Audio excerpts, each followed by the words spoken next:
Rangers fans, how are you? It's John Giannone and Steve Valiquette for Bleeding Blueshirts as we preview Game 6 taking place Saturday night in Tampa. Want to remind you, 7:30 for the pregame show. Steve, Marty, Biron, and I will have it all for you.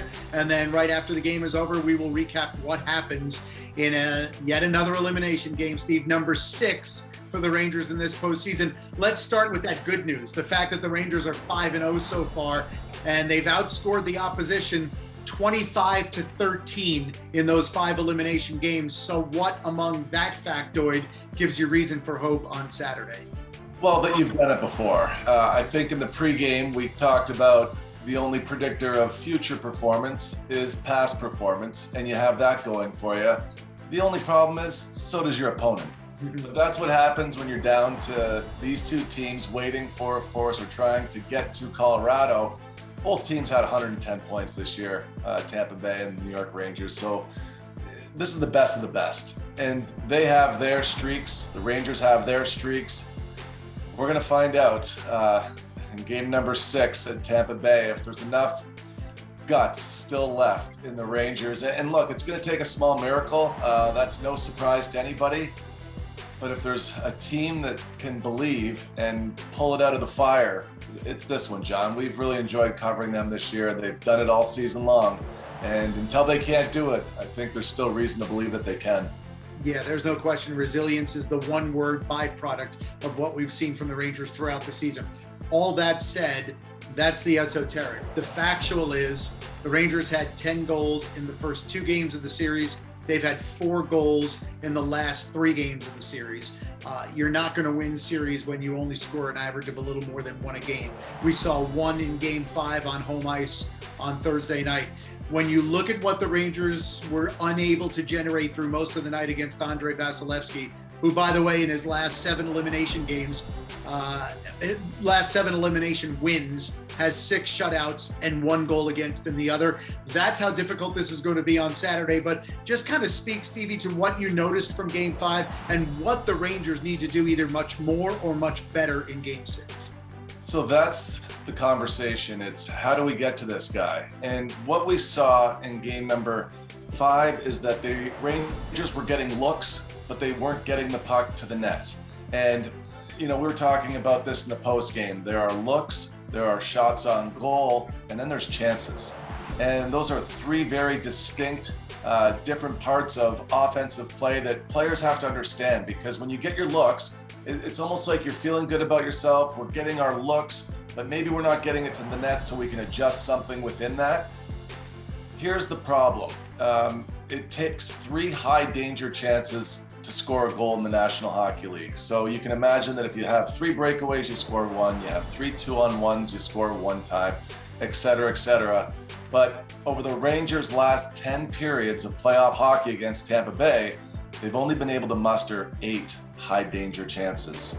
And that is among the top 6 forwards at 5-on-5.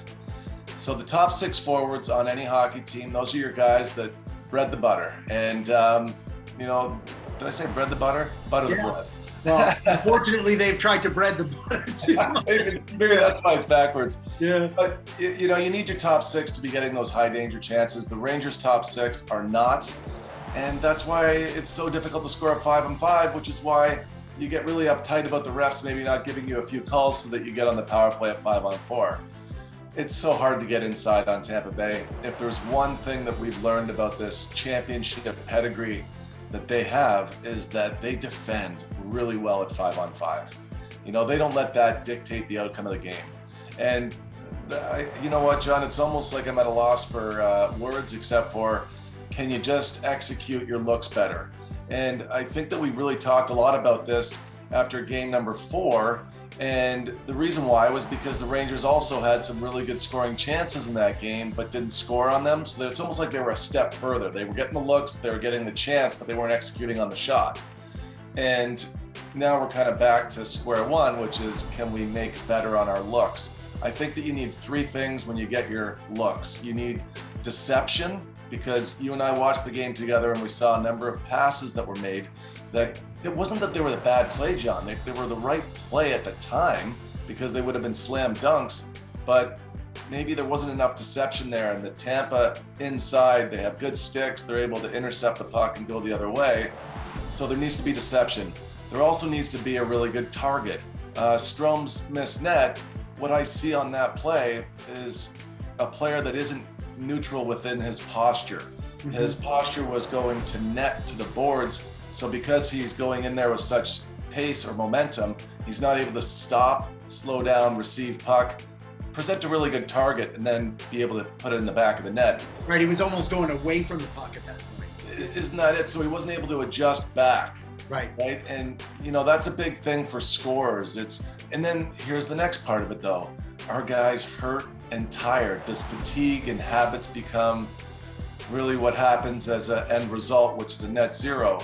And of course, the last part of that, step 3, is executing on your shot. And oftentimes Vasilevskiy, if you think about Lindgren had one of the high danger chances at 5-on-5 in game 5.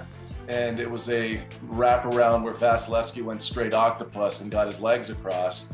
Well, that's one where you just got to get it up quickly. That was a very difficult play. I think Lindgren was just trying to beat him to the post, get it in the net. But boy, oh boy, when you look at the looks that the Rangers have to execute in game 6, it's going to be deception, showing a great target so you have posture, and then of course executing your shot. You've got to be perfect against this team, John, at 5-on-5. Which then leads to the last question, which is about the last line of defense. We've watched Igor Shesterkin's brilliance throughout the season. Vezina Trophy winner, hands down. Now he's facing a situation where we're probably going to see another 2-1, maybe empty net 3-1 game in Game 6 on Saturday. Is Igor Shesterkin up to this task after everything he's been through and everything you've seen in these last 3 games? It's been fascinating covering him, John. I remember a game very early in the season, in the first month of the season in Nashville, where the Predators hit the post on him a couple of times, and in the post-game presser after he had an outstanding game said, I was having a hard time seeing it early on, but then I figured it out and I felt very good about my game. Well, I've seen that a lot in him when he's a little late to settle into the game. In Game 5, there were 2 posts. One from Kucherov and one from Nick Paul. And I thought those were 2 posts where, as a former goalie, I'd say, you were beat on it and got lucky. Now, the good news for Igor is that he's very quick to switch it off, turn off the noise. And he was able to get it really past that moment where you think it's going to implode and then settle in. And it's almost like saying that he woke up without having to pay a price. And what I saw from that point forward was that he was making high hockey IQ plays, whether it was playing the puck up, or we saw the play that he catches it and tosses it to Miller to keep it going. And we were chatting, well, maybe he doesn't have enough confidence in the faceoff at that moment in the game. But the bottom line is, every night he seems to show up and find a way. And if not for a puck that goes off the knee of Palat and another seeing eye shot, we're having a different conversation right now. Right. I think he always finds a way. He's put up this remarkable historic season where it's right up in that Dominic Hasek type conversation. So I can see it, John. I can see him going into Tampa Bay and stealing one. It's possible. And as negative as Ranger Twitter has been today, I think that you can, still have solace in the fact that there's a possibility of being able to get back for a Game 7 when you have him in your net. Yeah, we'll see if that way leads back to Tuesday night at Madison Square Garden.